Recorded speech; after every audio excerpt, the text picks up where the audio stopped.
Hello naman sa ating almusal ngayong umaga. Naglalagablab ito sa sarap. Ang titikman natin, umaapoy na chicken.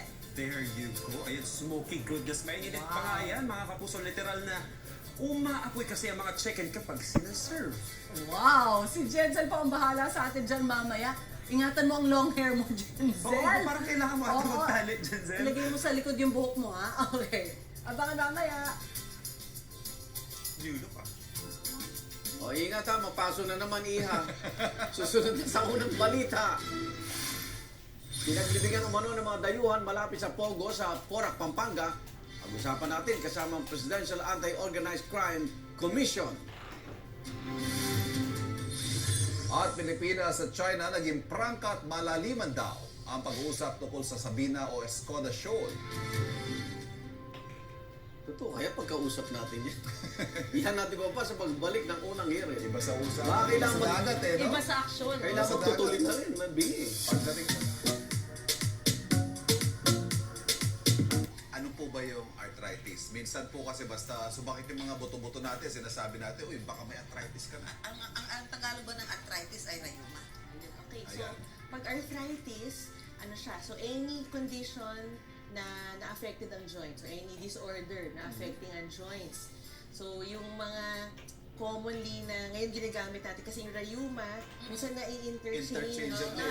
arthritis. Which, pero hindi accurate yun. No? Oo, kasi I-interchange natin. rayuma, Magkaiba sila. type siya ng arthritis. Rayuma is type na, meron pang gout. Meron din, yes. Ay, ano parte ng ating katawan daw ang pwedeng tamaan ng arthritis at ano mga sintomas nito? So, Dito sa ito, pakita natin to. meron tayong skeletal model. So, yung joint kasi is yung mga connection in between Dugtungan. Dugtungan. Yan. So ito, dito? So, since lahat, buong katawan natin, may mga joints, any joint Part. pwedeng maapektuhan. Pero ang most common na naapektuhan is sa spine. Spine. So, pwede rin magkaroon sa spine. Meron din sa, meron Dito, din sa dito, ano, Doc. ito sa hips, dito naman Ah, yung dito. hips. Yes, sa Ganyan. balakang, pag O yung sumasakit balakang, yung balakang. susan, pag masakit. Tapos dito din, sa tuhod. O, ito yung mas common Mas actually. common yan. Ito, dito sa ganito. Sa kamay, pwede din. Dito po, Oo. dito? Hindi masyado, pero Dito? mas dito sa kamay. Oo. Tapos mapapagkamalan mo, ano? So parang naninigas yung kamay. Pag umaga, minsan hindi nagagalaw. Magkaganyan ang kamay mo. Naninigas. Yan, oo, Yes, oo, oo. oo. Dok, ito ba sakit lang ng matanda? Hindi naman. Oo, kasi may iba-ibang mga types ng arthritis. Ay, iba-iba Depende. Yes, opo. Yung may tinatawag tayo na Ay, osteoarthritis. osteoarthritis. Yes, yun yung mas common Oh. sa pag tumatanda, so aging. Okay. Pero yung iba mga rheumatoid or yung Rheumatoid. gout, pwedeng mas bata na magkaroon. Ito Dok, kapag nausaping arthritis pa, nababanggit din yung rayuma, yung nabanggit ni Susan kanina, o kaya yung gout. Ano naman mo yung kaibahan ng mga yun? Okay, so mga types sila ng arthritis. Okay. Arthritis. So yung pinaka-umbrella term natin is arthritis. arthritis. Oo. Under that Under umbrella. that, so meron tayong mga osteoarthritis, which is yung degenerative na nababakbak yung cartilage sa joint. So parang wear and tear, yun ang sinasabi nila dati. Ito yung parang buto sa buto na, Yes, pinagkikiskisan Kasi na. naubusan na ng collagen. Yung cartilage, oo, yung collagen, tapos yung cartilage Oo, na cartilage, nababak oo. din. Yung rheumatoid arthritis, more of ano siya, autoimmune. Autoimmune. So, ibig sabihin, yung body mo, nagmamount ng attack dun sa joint, Alam? kaya nasisira siya. Yun yung masakit, no? Yun, masakit din Sabi siya. niya, nirarayuma ako, hindi ako makakilos. Pwede yun. Tapos Gout, pwede siyang gout. mas younger, yung Gout, marami sa rheumatoid. atin dito may nagkakagout daw. Yung sa gout naman, ito na yung pag mataas yung uric acid, nagkakaroon ng uric acid na deposit ng Ano naman crystals. ang pinanggagalingan ng uric acid, Doc? Ano yung kinakain madalas yun? Pansit yung ba? Mga ano, yung Kaya mga pansin ano, lang. yung ano, masasarap. Masasarap! Yung mga- Gaya niyan. Ayan, Ayan, Dok, may ito, sample yung tayo mga dyan. ano. Nako, si Anjo pa naman gusto ngayon. Gusto mo magka-gout? Ayan, Anjo, oh. Ayan, so yung mga ano, laman loob, mga red meat. Totoo ba yun? Totoo yun. So, mga alcohol din. So, pag nagiinuman, tapos nagpupulutan ng mga masasarap na mga laman loob, Yun inihaw. yung deadly combination, no? Nagiinuman kayo, pulutan nyo laman loob. So, Ayun. JM, alam mo Tsaka na. papaitan. Ay, Alam mo na, nako, JM, yun, huwag mo tayo mag-feature ng ganyan, ha? Nakakagaya. Talaga. Anong edad, Doc, ang kadalas sa tinatamaan ng arthritis? Matatanda lang ba? O pwedeng lahat tayo magkaroon nito? Lahat pwede kasi depende sa type ng arthritis. Oo. So, any age, kasi even Any mga age. bata, Anong pwedeng age pinakabata? juvenile. Kasi kung meron naman arthritis na infectious, kunyari magka-infection sa joint, even mga babies pwede rin magkaroon. Oh. So, depende talaga sa type, doon nagmamanifest. Pero pag osteoarthritis ang pinag-uusapan natin, yun yung mas reserved sa medyo mas matanda or pag may history, let's say, ng trauma, na-injury yung joint. So, kaya mas nagiging prone na mag-develop. Dok, sino ho mas prone na magkaroon ng arthritis? Ito ba ay lifestyle o talagang genetically predisposed, ika nga yung kumbaga namamana? Yung iba, namamana. namamana rin. Rheumatoid arthritis, namamana siya. Pero pag osteoarthritis, Habang magkakaedad ka, nagkakaroon ka talaga nun. Tsaka yung mga risk factors pag medyo mabigat. Ay, Ang obesity. Heavy. O yung mga heavy dyan. Mag-ano na kayo, bawas-bawas na. Yes.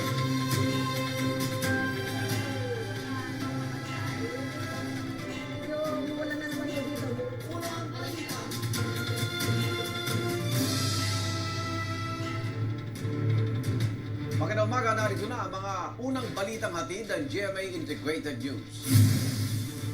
Sumuko na sa National Bureau of Investigation NBI si dating Palawan Governor Joel Reyes. Wanted si Reyes para sa kasong murder kaugnay sa pagkamatay ng broadcaster na si Gerardo Ortega noong 2011. Dati na itinanggi ni Reyes ang akusasyon. Ayon sa NBI, pinuseso si Reyes sa isang ospital kung saan siya nakakonfine dahil sa kanyang medical condition. Sumuko na rin sa NBI si dating Iloilo City Mayor Jed Mabilog sa kanyang pagbabalik sa Pilipinas matapos ng 7 taon. Humaharap siya sa kasong graft at paglabag sa Code of Conduct ng mga public official. Matapos sumailalim sa mga proseso, dumiretso si Mabilog sa Sandigan Bayan para maghain ng piyansa. Inaresto sa Dubai ang isang Pinoy na leader umano ng isang crime group na sangkot sa pagbebenta ng child sexual abuse materials. Kilala siyang si Teddy J. Mejia, 33 taong gulang. Nasa kote rin ang 4 pang Pinoy na sangkot din umano sa krimen. Base sa Department of the Interior and Local Government, maabot sa mahigit 100 qualified trafficking persons at online sexual exploitation of children.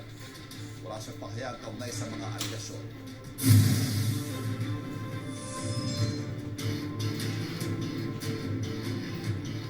Dahil umano sa pagpaputok ng baril, inaresto sa Ermita, Maynila ang isang lalaki na napag-alamang isang nag-awol na pulis. Hinuli rin ang caretaker ng lugar kung saan nahuli ang suspect matapos subukang harangin ang mga pulis. Walang pahayag ang dalawa. May unang balita si Jomar Presto.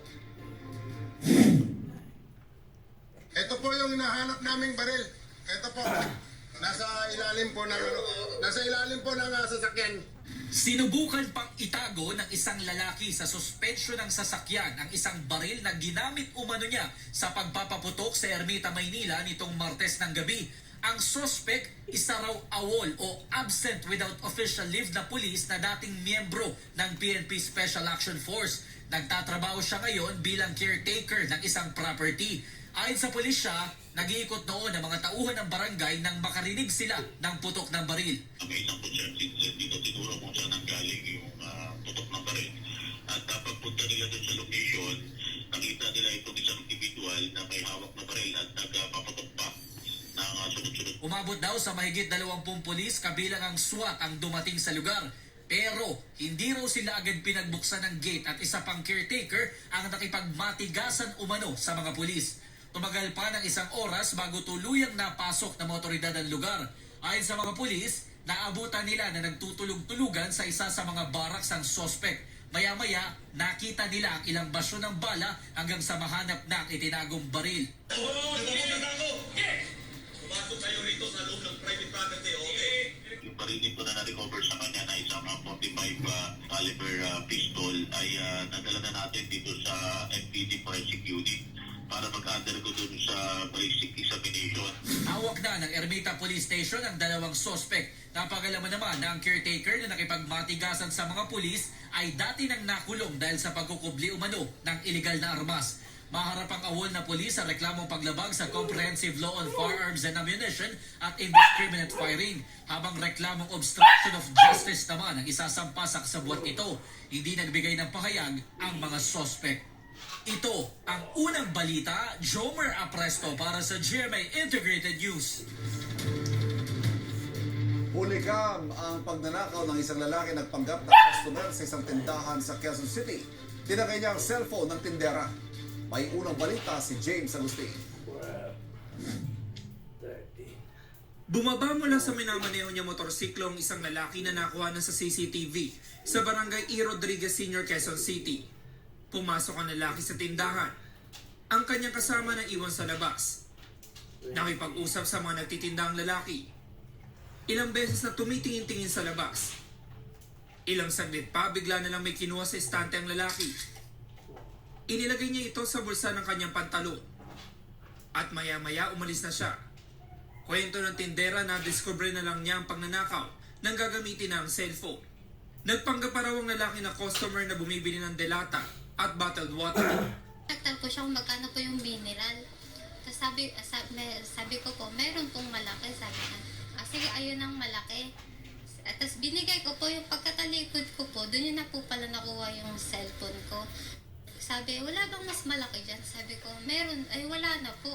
Tapos binalik ko po yung ano. Tapos pagharap ko po, ano po siya, nagpamadali po siyang lumabas. Ikatlong araw pa lang sa trabaho ng biktima na mangyari ang insidente. Hindi raw niya lubos sa kalain na mananakaw ang cellphone na nagkakalaga ng mahigit 8,000 piso. Mahalaga po. Kasi po ano po yun eh. Pamana pa po sa akin ng tito ko po. Nang namatay po. Tapos po nagastusan ko na po ng malaki. Mga ilang years na po yun sa akin. Nakapag-report na ang biktima sa barangay. Sa inisyal na investigasyon, hindi raw nila residente ang mga salari.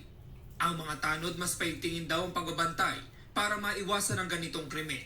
Yan po ay posibleng dayo lang po dito sa aming barangay at napadaan lang po. Ang mga tanod po, nagro-ronda po sila gabi-gabi, 3 beses sa isang gabi. Possible po yan nang dumaan sila, hindi po naaktuhan ng mga nagro-ronda. Ito ang unang balita.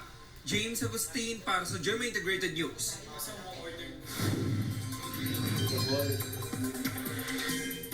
Mga kapuso, patuloy na lumalakas ang bagyong may international name na Bibingka.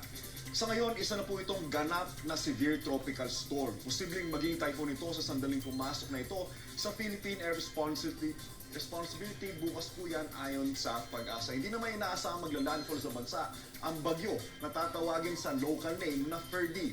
Pero ngayon pa lang mga kapuso, sinisimulan ng palakasin ng bagyo ang hanging habagat, kaya ito magdadala ng maulang panahon sa ilang bahagi ng bansa sa mga susunod na araw. Huling namataan po ng Pag-asa ang sentro ng bagyo sa layong 1,975 km east of Central Luzon. May lakas po yan 95 km per hour at pagbugso nga abot naman po sa 115 km per hour at kumikilos po yan panorte sa bilis na 20 km per hour. Paalala mga kapuso, stay safe and stay updated. Ako po si Anjo Pertiera. Know the weather before you go. Para mag-safe lagi, mga kapuso. Mas lumilinaw na ang koneksyon ni Dismiss Bamban Tarlac Mayor Alice Guo sa mga big boss ng Pogo sa Bamban at sa Porac, Pampanga ayon sa Presidential Anti-Organized Crime Commission. Dumagdag naman ang isang deportation case sa mga patong-patong na reklamo at kaso laban kay Guo. Tingin ng Justice Department, dapat ang Bureau of Immigration na may kustodiya sa dating alkalde. Unang balita si Salima Refran.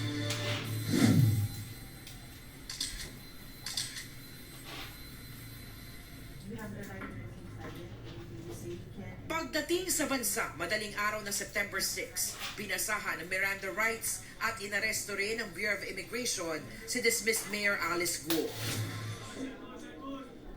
Yan ay para sa undesirability at misrepresentation ni Guo na kinilala rin bilang Guo Waping.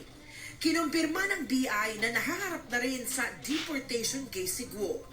Ayon sa Justice Secretary, maraming paglabag sa immigration laws ang dating alkalde. Fake passport, her being an alien actually, her being an alien, trying to become or trying to pass herself off as a Filipino. I think that's a very major violation of law within our country. It's really an immigration matter. Kaya sa tanong kung sa Senado ba o sa Tarlac RTC dapat ang custody ni Guo, paniwala ni Remulla, Bureau of Immigration dapat ang may kustodiya sa dating alkalde.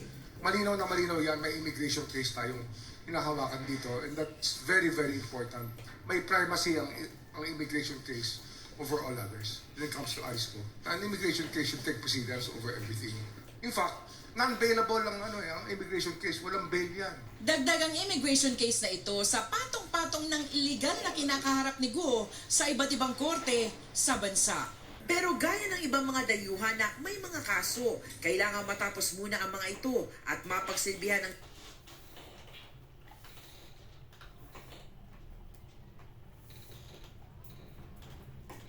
sentensya patungkol sa jurisdiksyon ng Tarlac RTC kay Guo sa dalawang graft case nito na dapat raw ay dinidinig sa Sandigan Bayan. It's commonsensical to think that she would be more influential in her sphere, in that area, which is within her sphere of influence, because she's the mayor of a town in the province where she's being taken as a detainee. Kaya may discomfort kagad ako sa simula pa lang tungkol dito sa bagay nito. Ayon sa Presidential Anti-Organized Crime Commission o PAOK, mas lumilinaw na raw ang koneksyon ni Guo sa mga dayuhang boss ng mga sinalakay na pogo sa Bamban, Tarlac at sa Pora, Pampanga. Ang mga big boss kasi ng Lucky South 99 ang mga tumulong kay Guo nang magtago sa Singapore at Indonesia. Ito ang aming aligasyon at mapapatunayan sa mga ebidensya at testimonya namin na silang dalawa, Porac at Bamban, are belong to one criminal organization. Humihingi na rin ng search warrant sa korte ang PAOK para maghukay sa ilang bahagi ng niraid na compound ng Lucky South 99 sa Porac, Pampanga. Meron ho kasing mga witnesses na lumapit at nagsabi na may mga inilibing na mga katawan ng mga foreign nationals dyan po sa Porac sa Lucky South 99.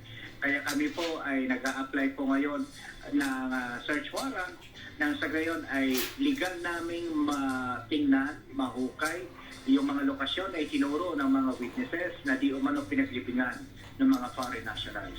Ito ang unang balita sa Nima Refran para sa GMA Integrated News. Kaunti nga na pasumbong na may mga nakalibing umanong dayuhan sa Pogo Hub sa Porac, Pampanga, pati na ang koneksyon nito sa Pogo Hub sa Bamban, Tarlac. Baka pa rin po natin si Director Winston Casio, tagapagsalita ng Presidential Anti-Organized Crime Commission o PAO. Magandang umaga po. Magandang umaga, Igan. Magandang umaga sa mga tagapanood, mga taga-subaybay. Nakakuha na ho ba kayo ng waran para mahalughog yung sinasabing libingan ng mga dayuhang biktima dyan sa Pogo Hub sa Porac, Pampanga? Hindi pa po. Kagabi nag-meeting kami ng mga prosecutors at saka ng mga testigo natin. At mag-meeting sila ngayong araw na ito para sa pagsisimula ng drafting ng tinatawag nating application for a search warrant. Opo.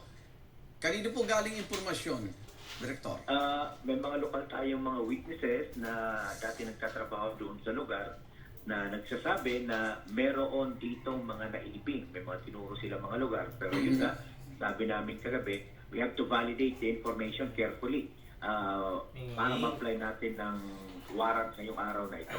Saan daw po banda sa Porac, Pogo Hub yung sinasabing pinaglibingan ng mga dayuhan?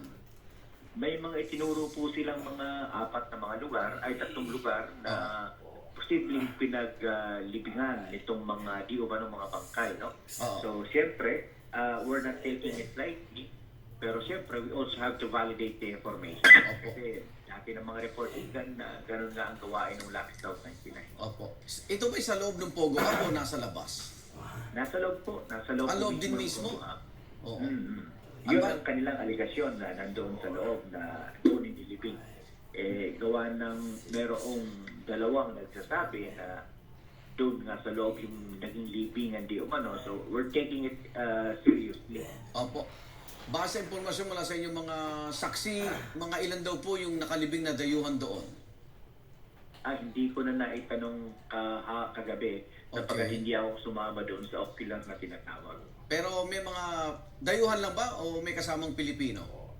Dayuhan lang ang kanilang sinasabi. Usually mga nag-violate, mga ganoon ng mga rules daw internal rules. So, we'll have to check kasi sabi nga, hindi basta-basta aligasyon ito. Pwedeng totoo yung sinabi nila, pero pwedeng hindi rin totoo. But then again, we would like to err on the side of caution kasi pinag-uusapan natin dito, buhay ng tao. Opo. Director, yung sa Porac at yung Pogo Hub sa Bamban, batay sa inyong mga investigasyon,